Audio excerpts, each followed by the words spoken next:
जय हिंद स्टूडेंट्स।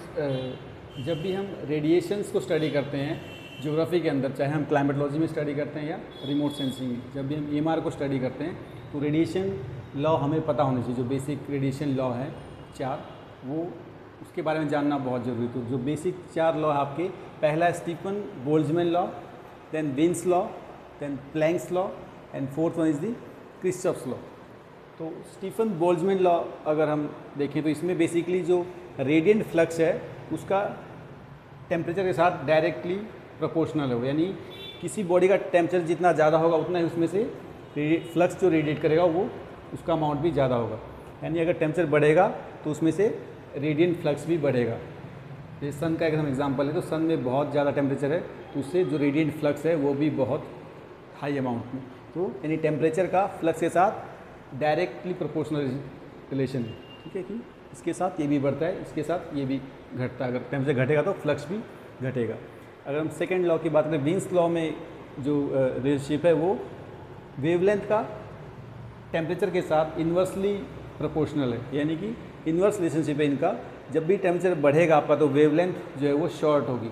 किसी object temperature बहुत हाई है, मान लो सन का टेम्परेचर 6000 केल्विन है तो उसकी वेवलेंथ क्या है, शॉर्ट है। ठीक है, और अर्थ का temperature as compare to low है तो उसमें वेवलेंथ क्या है, लॉन्ग है। यानी कि वेवलेंथ का जो है टेम्परेचर के साथ इन्वर्स रिलेशनशिप है, ये विन्स लॉ प्रूव करता है। नेक्स्ट हमारा प्लैंक्स लॉ। प्लैंक्स लॉ में बेसिकली जो इंटेंसिटी है उसका वेवलेंथ के साथ इन्वर्स रिलेशनशिप शो होता है कि जो अगर वेवलेंथ घटेगी तो इंटेंसिटी बढ़ेगी। किसी रेडिएशन की अगर वेवलेंथ शॉर्ट है तो उसकी इंटेंसिटी उतनी हाई होगी।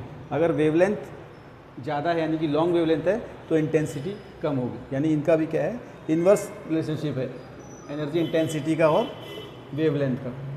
लास्ट लॉ में देखें तो क्रिस्चॉफ्स लॉ में जो है 2 चीज़ों को डिफाइन किया गया है, एब्जॉर्प्शन एंड इमिशन। यानी किसी बॉडी का इमिशन जो है उसके एब्जॉर्प्शन पे डिपेंड करता है। जो बॉडी जितना एब्जॉर्ब करेगी उतना ही इमिशन करेगी। यानी जो एब्जॉर्प्टिव पावर है और जो इमिजिव पावर का जो रेशो है, it is a constant, it is defined by the Kirchhoff's law. तो ये चारों ही लॉ हमें जो है डिफरेंट जो हमारे एस्पेक्ट्स हैं रेडिएशंस के, उनमें हमें हेल्पफुल होते हैं पढ़ने के लिए। तो ये आपके, हम इसको कंपैरेटिव स्टडी करेंगे तो आपको याद रहेगा किस लॉ में कौन सी चीज़ों का रिलेशनशिप है या क्या उसमें डिफाइन है। तो आई होप आपको ये चारों लॉ आपको समझ में आ गए। फिर भी कोई डाउट है तो आप क्वेश्चन पूछ सकते हैं कमेंट बॉक्स के अंदर। Thank you.